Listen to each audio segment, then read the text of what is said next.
Yes, I'm a fan. What I bring to the table, well, a little bit of physical therapy, but I'm concerned about society in sports, racism in sports. Hey, look, I served in the military. 20 plus years in the United States Army, retired officer, 3 combat two-star round. Now, this is when he was in his raw state. I mean, meat eating, raw, rare, eating flesh, all kind of this carnivorous, this mean and scary guy. And we wanted to just share with y'all, maybe even crow a little bit on where our Lakers are right now. We're with the Dodgers and the Braves, and Dodgers getting the brakes beat off of them. And win games, don't turn the ball over. And that's their bugaboo, is turning the ball over and giving up too many points on defense. The defense hasn't shown up yet for 2020.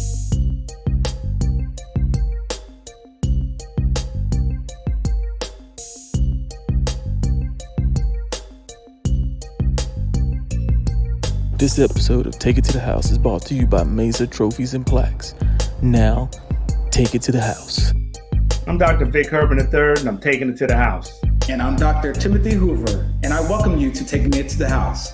I'm Dr. Jania Hoover, and I'm taking it to the house. What is on my mind for my first burn is the people, and specifically the people that watched and complained about the Mike Tyson Roy Jones Jr.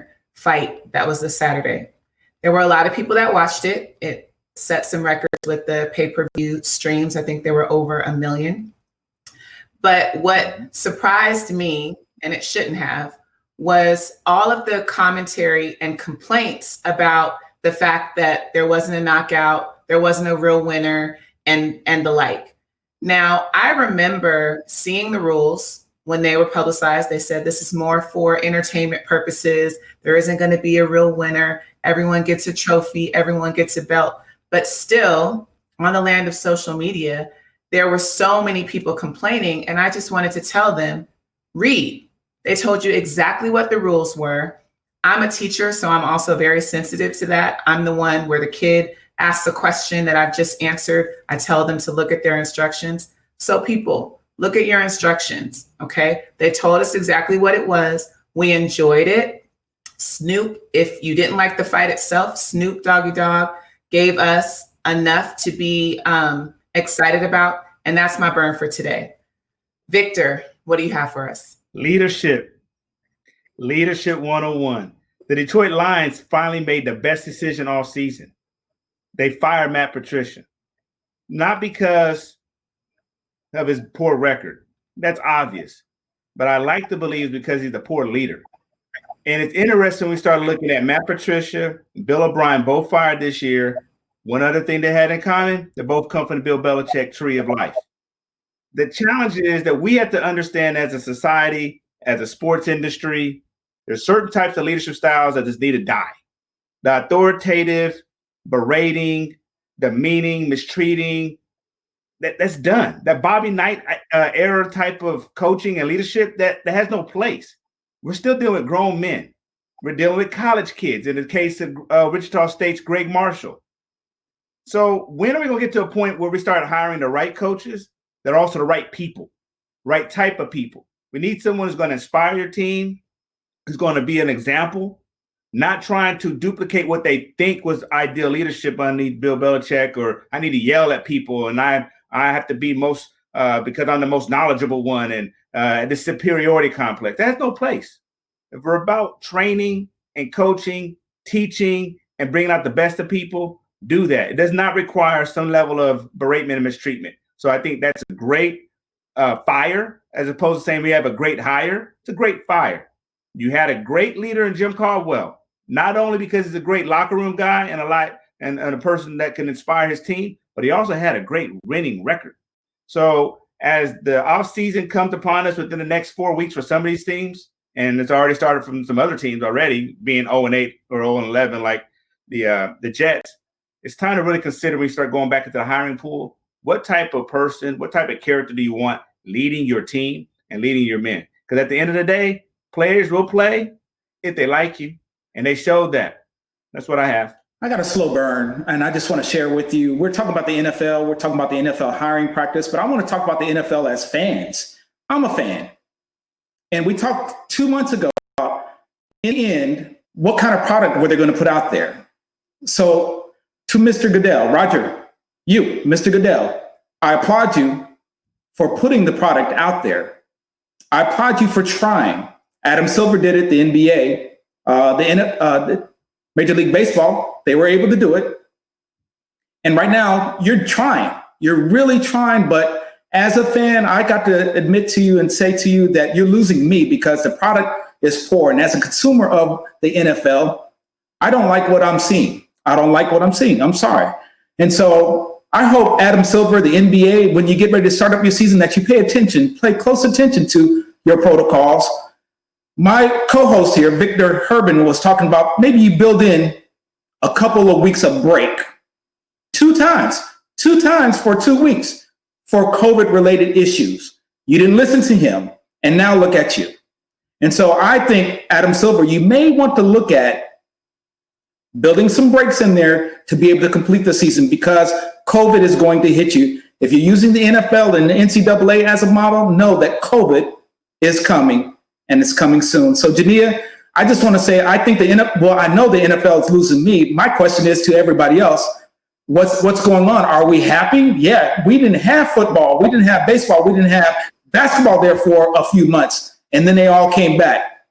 The NFL had a chance. You had more time to prepare for this season than any other major sports. Jania, I think Roger Goodell is failing us right now. But however, he's putting a product out there.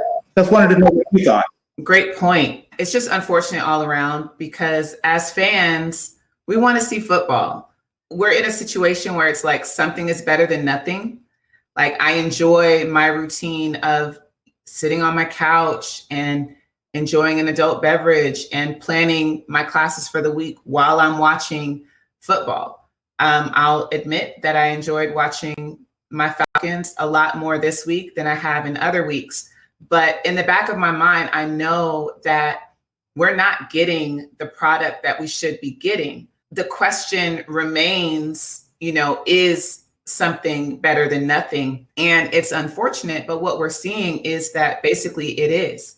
We are willing to, as a society, this isn't just a football thing, but we're seeing so many examples where we are willing to sacrifice safety, health protocols, in order to adhere to whatever semblance of normalcy that exists. So we're talking about football. I'm a teacher. I see this in schools as well. So a lot of what we're doing, so much of it is trying to recreate and keep what we were doing normally and just putting it online.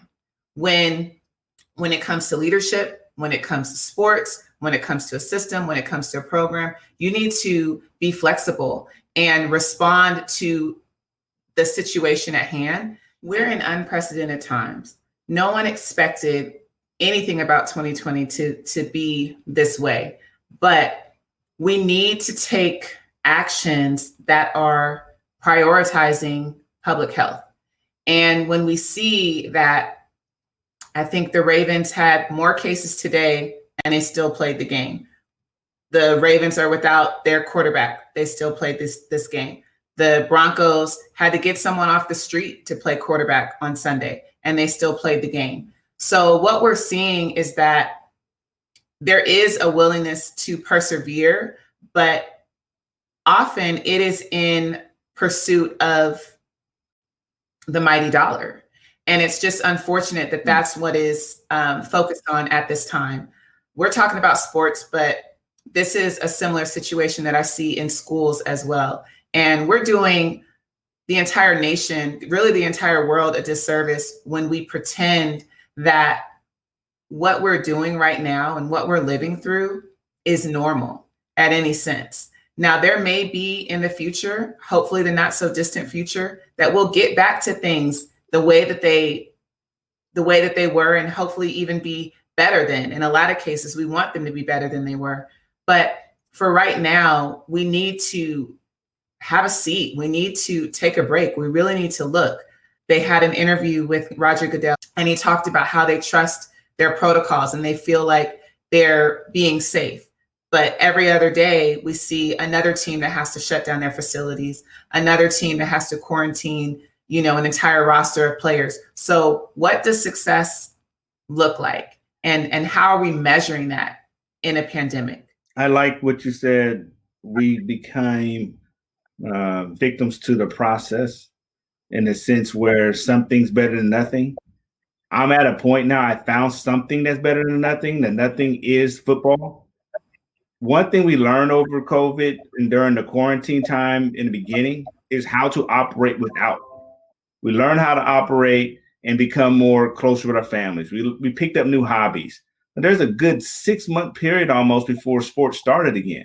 So we had to find out how to coexist. So one thing that it has helped and prepared me for is an abysmal football season. Because what's happening before, I thought it was just my Ravens, this sorry, but the whole league is sorry. It feels like an extended preseason, and I can't watch it. Not watch it as intensely as I would have done in the years past. It's white noise. It's on the TV. I'll watch it while I'm doing something else. So I have found that something is better than nothing. And the football right now is my nothing. I'll complete the season passively. I'm tuned in. Why? Because I have a sports show that I have to participate in, so I have to at least know what's going on.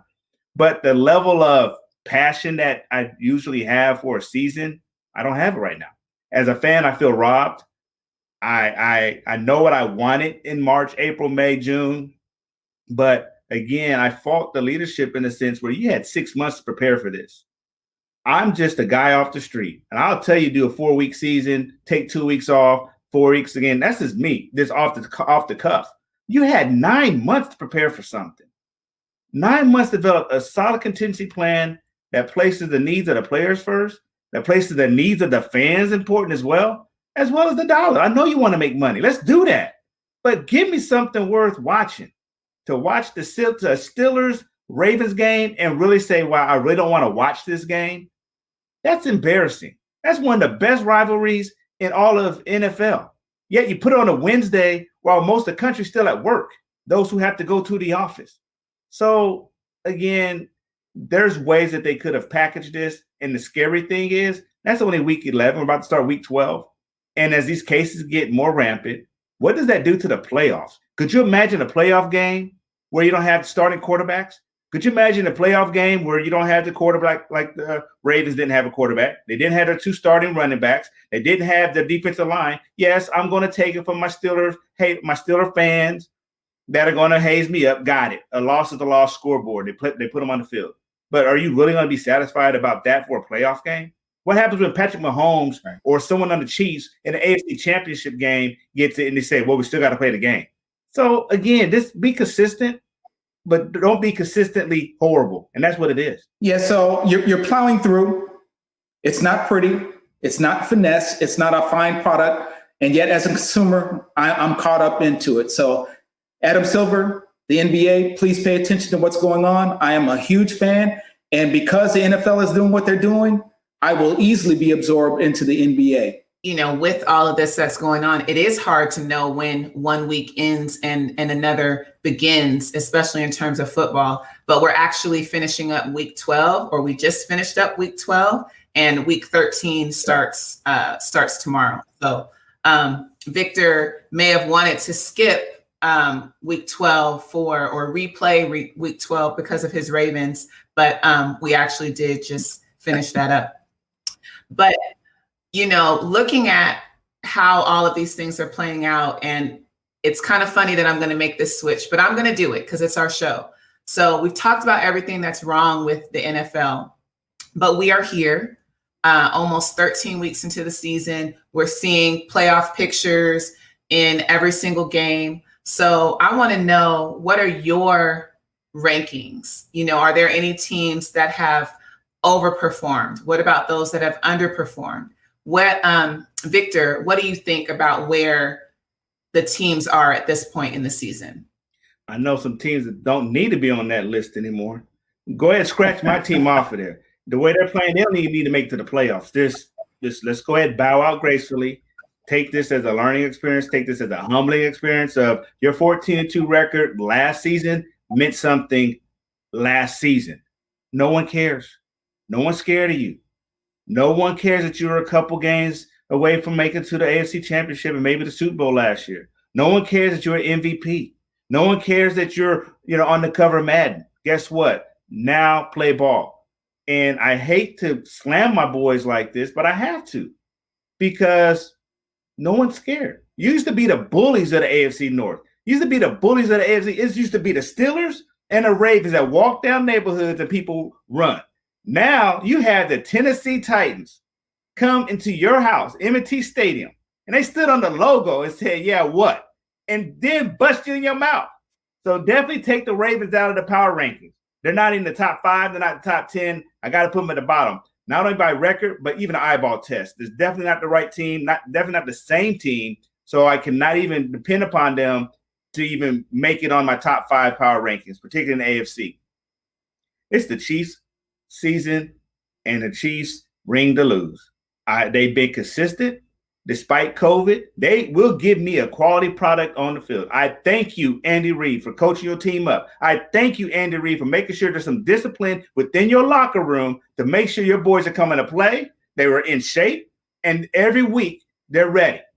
So number 1 on my power rankings, because the field has become so small, I'm going to combine my AFC and NFC power rankings because there are not enough AFC teams to even circulate to make the top 5.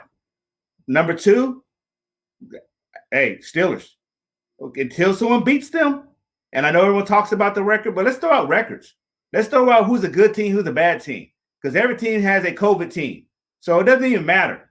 You play to win the game, and whoever's on your schedule, you beat them. You beat them. So they're undefeated now. So Chiefs, Steelers, and them bad boy Titans. I saw Derrick Henry hurt somebody again last week. Again, people make grown man decisions and business decisions when it comes to playing against the Tennessee Titans, and particularly tackling Derrick Henry. So that's 3 teams of AFC. NFC, Tampa Bay Buccaneers are the Ravens of the NFC. A lot of expectation, a lot of flash on the field play, horrible. So throw them out the mix. I cannot go against the Green Bay Packers. Aaron Rodgers, hey, he's always been consistent. So it's Green Bay, Seattle Seahawks, and it's tough. I don't know what we'll get with the New Orleans Saints. Who that nation? I was giving you all props 3 weeks ago before your boy went out with 11 broken ribs. I do not know what that team is. I got your substitute, your backup quarterback, but I want to see what it looks like with Drew Brees out there. So now I have to take them out the top 5 only because they're not playing with their best lineup. So now it takes me to the NFC West, where it's either the Cardinals or the Rams. That whole division is nasty over there. So I'm torn for another team to add to that power rankings. I'll have to give the nod to the Rams only because Sean McVay battle tested. Aaron McDonald, Floyd, that team is nasty. I trust their defense, not so much their offense. I trust their defense. So I'll give them the nod, slight nod right above the Arizona Cardinals. Wow. I can't disagree with you. I was picking your comments apart, and everything that you were talking about, I agree with 100%. By the way, you mentioned the New Orleans Saints. This would be the 3rd week since Drew Brees' injury. This would be the 3rd week he was supposed to be coming back. I have not heard a word. Has anybody else heard anything? But as far as power rankings, getting back on topic, for the AFC, I agree. The record is the record, and it stands alone for the Pittsburgh Steelers. And then you got the Kansas City Chiefs. My goodness. It seems like they can just turn it on and off. Did y'all see what Tyreek Hill did last week in the first quarter alone? My goodness. And that was just one player. They were just cat and mousing whoever their opponent is on a weekly basis. So I still say KFC as a team to beat overall. They would be my number 1 pick. In the NFC, I want to say I agree with you, and I can't argue with you, but I want to bring up a dark horse. So last week, my sister was talking about the Atlantic Hawks as her dark horse, the team you need to watch for the NBA. I know we're not talking about the NBA. I'm talking about the NFL. The 49ers, they're getting healthier right on time. You saw what they did with the Los Angeles Rams last week, and they're still not complete. They're not 100%. You let them get a few weeks under their belt, and they could make some noise. But Green Bay and New Orleans, based on record and performance on the field, they're solid choices right now. The Seahawks, I don't know. I really don't know, because they have not put a full game together for me. And I'm not looking at the record, just the eye test. So the Seahawks, Russell Wilson, bad boy, hard to bet against him, hard to bet against Aaron Rodgers. Drew Brees is not there.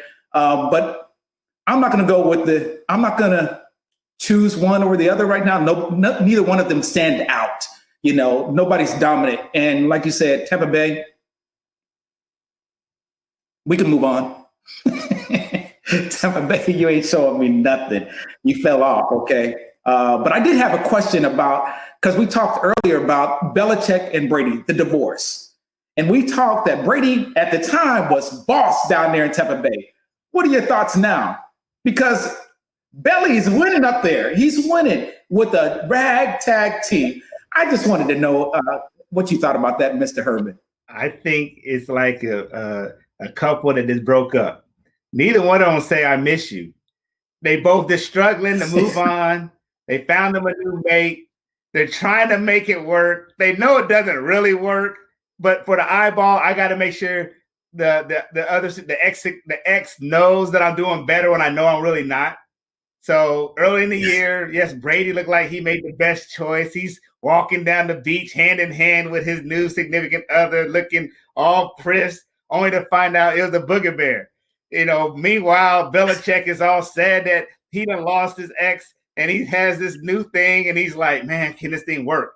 Now he's the one walking away saying, yes, we made this thing work. Look at us now. So, but I still miss Tommy. I think they both miss each other. They just have so much pride, they will not allow the other one to know that I miss you and we were better together versus apart. But you're right. Whatever Belichick has done, that team is starting to wake up again. But I still want, but they're still not, I don't know if they're still a playoff team, because what the Buffalo Bills are doing over there and how deep the field of playoff teams are, this will have to be one of the most powerful and impactful seasons Belichick does if they're going to pull us out to make to the playoffs. Yeah, Unc, I got to call you out just in case we have any Kansas City Chiefs fans out there. He meant KC, y'all. Give him a break. He's hungry. He said K. I got bird on the brain. I got bird on the brain. But it's okay. Got me looking for some KFC up in this camp. Where the Colonel Sanders at? But yeah, just looking at these rankings and just looking at how this season has gone all along, I don't disagree. I don't trust the Seattle Seahawks, and it feels weird to say that, because for the past several years, all I did was trust the Seahawks. I knew that Russ was going to get it done. You could trust their defense in different aspects, but Russ isn't always on. The defense doesn't always make the plays. So I don't trust them. And then when it comes to the Saints, obviously being a Falcons fan, I am quite familiar with them, but I'll reserve judgment once they actually play a team that is quite frankly worth their time. So they played against the Falcons, my Falcons, a couple weeks ago. They sacked Matt Ryan 8 times. And then they beat up on the Broncos this week. So we don't know what they can do without Breeze. So you can only beat who you play. I'm not taking anything against them. They're away from them. Their defense is legit. But I want to see what they can put together when they're actually playing against a good team. So staying on tap with the rankings, the college football rankings came out recently. So where are we with that? What do you think? I'm so done with the NCAA. We had a couple of episodes ago talked about Not everybody's getting the same amount of reps. Not everybody's getting the same amount of games. And yet we're going to have a bowl, and we're going to have a Heisman Trophy winner. I understand the money behind it, the corporation behind it, and why we're doing what we're doing. But I don't like it. I don't feel it's equitable. So they got Alabama, they got Notre Dame, Clemson, Ohio State as the top four in that order. I don't care. I really don't care, because again, it doesn't seem equitable. Not everybody's getting the same amount of games. Why? Are people, is it because of COVID? Is it because of the choice that they started the season? Or they have moved some things back, and I'm hearing reports that some coaches don't want to play these games and using COVID as an excuse because they're trying to affect the rankings of their opponents. And so I call shenanigans, call BS. I don't like it. And it's not a normal season. So to me, because it's not a normal season, I think we got to take the normal out. And if it's just games that you need to play so that these guys can have potential reps for film so they can go on to a college career, then call it that. Then it's not about student athletes either, or their safety. But what is it that you're putting out there? So as a fan, I'm not into it. I don't care about the rankings. Somebody does. I know Vegas is probably making a lot of money. The respective institutions are making a lot of money with regards to the rankings. It's good for recruiting to be saying that you're number one, number two, number three, number four, and it's bowl related. I get all of that. I just don't like it. Funny you say that. So because the college football playoff does it ranks the top four and really uses them as the playoff games, and then of course you have the remaining 10 or remaining 6 to level out the top 10 who will play in those New Year's Eve bowl games. What's important to note, the records for the top 4. Alabama ranked number 1, record 8-0. Notre Dame ranked number 2, 9-0. Clemson ranked number 3, 8-1. Ohio State ranked number 4, 4-0. We remember from Sesame Street, one of these things is not like the other. Are you telling me you got 4 teams in the top 4, and one of the top 4 played 4 games? 4 games? Now, out of the top 10 alone, everyone's played a minimum of 7 games. Yet Ohio State is number 4 with a 4-0 record. Who they play? They had a couple of games canceled because of COVID. But you mean to tell me you have enough film on tape for them to consider you the top 4, one of the top 4 best teams in the nation to play for the championship? Come on, man. And not only that, the top 10 don't have one team from the Pac-12. So how are we going to consider this an even fair, as you talked about, a fair and equitable system? Let's play the game. Do your SEC championship game, do a conference championship game, call it quits, but at least you check the block and say we had a 2020 season. But to say that you're going to have a team even compete for the national championship potentially with a 4-0 record, and you haven't played any of the hard teams in your own conference, come on, man. Who you fooling? So now you place NCAA football the same place I'm gonna put NFL. I'm not watching you because it's a joke. Why would I even pay attention to that? Not because USC is not in the top 10. It's not about that. It's about what you're putting on TV. And this doesn't make any sense. Right. So, yeah, rankings, as you always say, miss me with that. Well said. Well said. So, from the NFL to NCAA to the NBA, which is starting in 3 very short weeks. The Christmas schedule came out, and we've got the Pelicans at the Heat. We've got the Warriors and the Bucks, Nets and the Celtics, Mavericks and the Lakers, Clippers and the Nuggets. So, Unc, how are you feeling? I know you're our resident NBA fanatic, so we'll start with you. I said last week, the week before, I'm just excited that the NBA is coming back. I feel like it's a better product. It has proven to be a better product, so I can't wait. The preseason starts on the 11th of December, which is just next week. Training camp has already opened up. And so I'm happy. So Christmas Day, I'm going to watch them all. I'm going to be tuned in. I'll be grabbing my popcorn, and I can't wait for it to kick off again. So because the season really just ended, we just crowned the champion for the NBA just 2 months ago, that it's a shortened off season. However, these guys are fine-tuned bodies that they will be able to get back into rhythm very quickly. So I'm excited, happy. I'll be tuning in, especially to see the ring ceremony for the Lakers, and then just go from there. Because it is a 72-game season, because it's a different season, start time I'm talking about, I can see load management being a big issue. Load management. What is load management? Well, you just take off days to protect yourself. It's going to be a 72-game season, not a normally 82-game season. And they're trying to get everything done before the Olympics kick off, because a lot of the international players are playing for their respective countries. So they want to get it done. So I didn't mention COVID. Well, if they're using the same model that the NCAA is using, or the NFL is using, COVID is going to impact. It's already impacted Golden State, where they had to shut down their facility.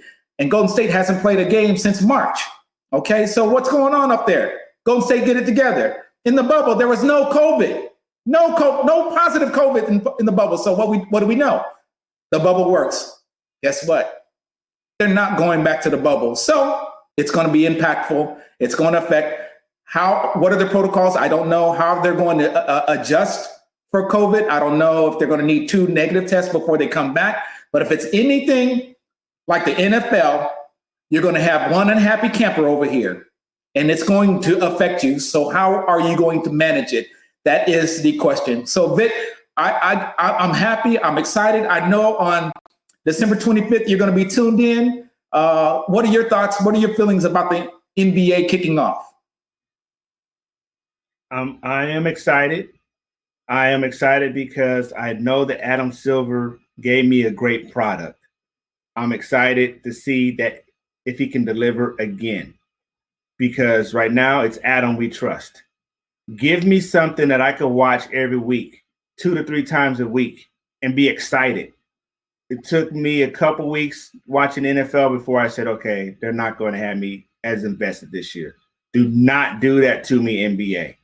Because he gave me something good to watch, I'm addicted to what Adam can potentially give me. I am concerned how they're going to manage with now a worse COVID case nationally than it was early in the year. But again, I trust that his team of advisors are looking at these lessons learned or the lessons not learned from the NFL and NCAA football. So what games intrigue me on Christmas? Well, definitely the Lakers and Mavericks. I like to see what Luka Doncic. I mean, those guys showed up in the bubble. So with this now reloaded Laker team and this battle-hardened Mavericks team, it will be a good game. I'm looking forward to that. I'm also looking forward to see what KD and Kyrie do when they play the Celtics. We talked about the Celtics. It should have been Eastern Conference should belong to the Celtics. They're going to get tested. Is KD ready coming off of an injury of the Achilles? Is Kyrie ready? Who's going to be the number one guy? Kyrie always had trouble saying, I'm the number one guy, or can he default? So really going to be interested in watching those dynamics, but also how their chemistry on the court. And again, you have a rookie head coach. So star-wise, roster-wise, the Nets look exciting. But is the chemistry going to work versus the seasoned Celtics team? Unfortunately, Klay Thompson got hurt. So watching that, the Warriors versus the Bucks, maybe they'll flex that. But that's unfortunate. But still, you get to see Steph Curry and Draymond. But it's not going to be the same Warriors team you would expect to see. And then, what are these Clippers? Who are these Clippers? Because we know the Nuggets. Again, the Nuggets showed who they were in this doggone bubble. And these jokers, they're scary. Now, in a couple years, the change in the guard could be them and the Mavs. Jamal Murray, that's a bad cat. So, but again, the Clippers are not the Clippers of last year. Has Kawhi and PG-13 come out their slumber and realize no one's scared of you? But now you got a new coach as well. So that'll be interesting to watch. So I got about 3 games I want to watch on that day. And hopefully that'll take me out of my NFL funk.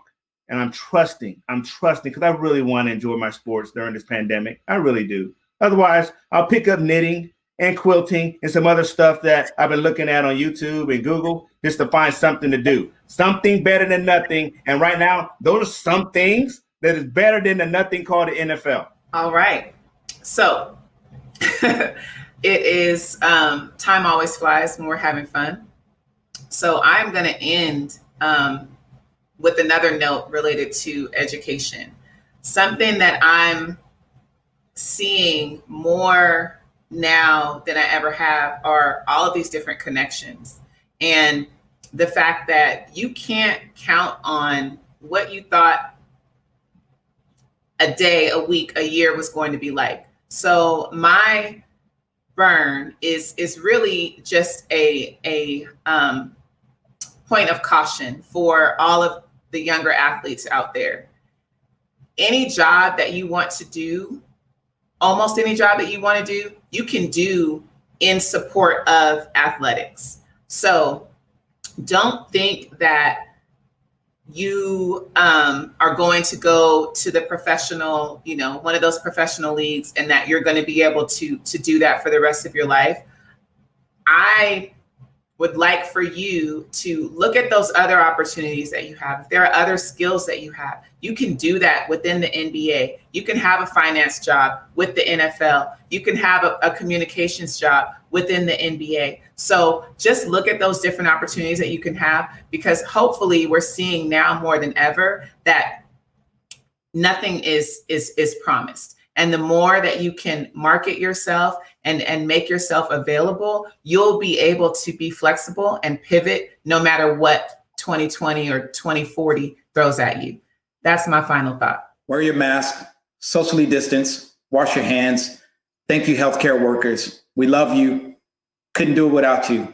Stay safe. My prayers are with you and your family. You have a limited time to make an unlimited impact. We have 29 days left in this year. 2020 was what it was. For some, it's a hot mess. For some, it's something they want to forget. For some, they've even grown. We talked about the something for nothing. We talk about the sports, talk about quilting, what have you. Maximize this time. We know that every day is not promised. We can complain about what we can't do. We can complain about the new norm or what have you, but maximize this time. If you want to become a better leader, become a better leader. Read, find a mentor, find a mentee. Do something with this time. It's not too late. Make it count. You have a limited time to make an unlimited impact. Let's create our own energy. Let's create our own successes. Let's get after it. Again, we got 28 days left, 29 days left in this year. Let's have fun. Let's make it what it is. But again, love the people you're with, reconcile with the people you haven't, and keep it moving.